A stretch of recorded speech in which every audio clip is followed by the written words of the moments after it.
lagi kita mau beribadah. Nelsi akan berdoa. Tuhan Yesus, terima kasih untuk hari ini. Sebentar lagi kami akan memulaikan ibadah kami. Berkati kami dan teman-teman kami yang ada di rumah maupun yang ada di sini. Dalam nama Tuhan Yesus, haleluya, amin.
Tuhan Yesus, sebentar lagi kami mau mendengarkan firman. Berkati telinga kami untuk mendengarkan cerita firman-Mu baik-baik. Terima kasih Tuhan.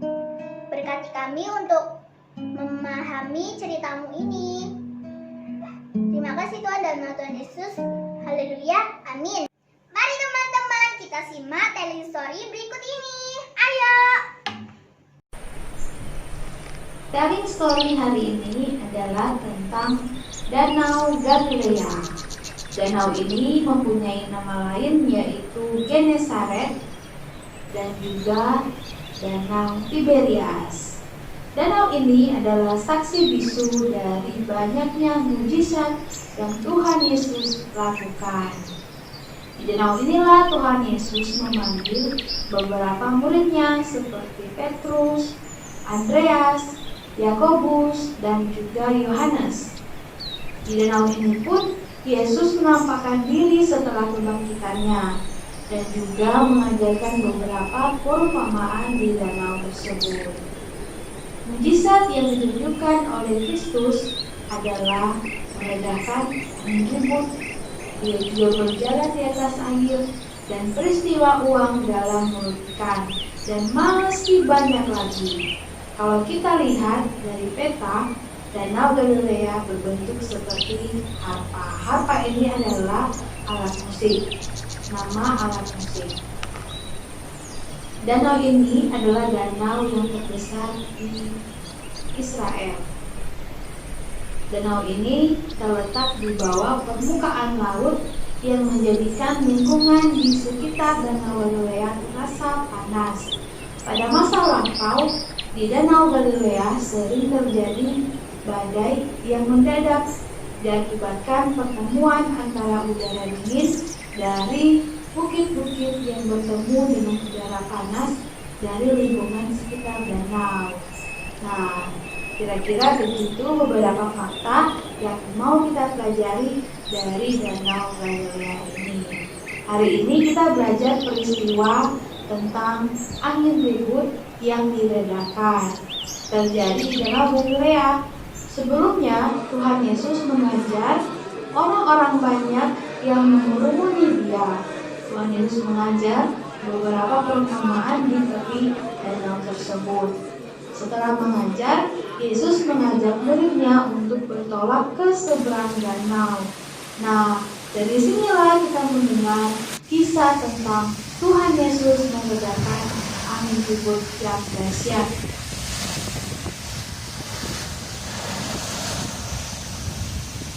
Ketika mereka sedang berlayar, Yesus tertidur. Sekonyong-konyong turunlah taufan ke danau, sehingga perahu itu memasukkan air dan mereka berada dalam bahaya. Murid-murid sangat khawatir, murid-murid sangat takut dan mencari Yesus. Guru, guru, kita binasa. Yesus bangun dan menghardik angin dan air yang mengamuk itu. Dan angin dan air itu pun reda, dan danau itu menjadi teduh sekali. Lalu Yesus berkata kepada muridnya, "Di manakah kepercayaanmu?" Maka takutlah mereka dan heran, dan berkata seorang kepada yang lain, "Siapa gerangan orang ini, sehingga ia memberi perintah kepada angin dan air, dan mereka taat kepadanya?" Nah, kita belajar bagaimana Tuhan Yesus dengan kuasanya, dengan mujizatnya yang menolong para murid yang pada saat itu sedang dalam ketakutan. Mereka takut kalau pada hari itu mereka mengalami kematian oleh karena angin ribut yang melanda perjalanan mereka. Tapi ketika mereka bersama dengan Tuhan Yesus memberikan mereka ketenangan dan Tuhan Yesus memberikan mereka pertolongan sehingga mereka selamat dalam perjalanan itu. Hari ini kita belajar dua hal. Yang pertama adalah bersama dengan Tuhan Yesus kita akan mendapatkan keselamatan. Bagaimana Tuhan Yesus memberikan perlindungan, menolong dan menyelamatkan para murid dari gangguan dan dari halangan melalui angin ribut tersebut. Nah, kita pun mau belajar bagaimana kita belajar terus percaya kepada Tuhan, karena Tuhan mengatakan bersama dengan Tuhan kita akan mengalami pertolongannya. Hari ini kita belajar dari Danau Galilea, dari mujizat Tuhan di dalam danau tersebut, bahwa bersama dengan Tuhan kita mengalami pertolongan. Hari-hari ini apa yang sedang menjadi pergumulan kita, apa yang sedang menjadi hal yang kita khawatirkan, kita mau percaya kepada Tuhan, kita mau mengandalkan Tuhan, karena kita anak-anak Tuhan dan percaya kepadanya, maka Dia pasti akan memberikan kita pertolongan. Amin.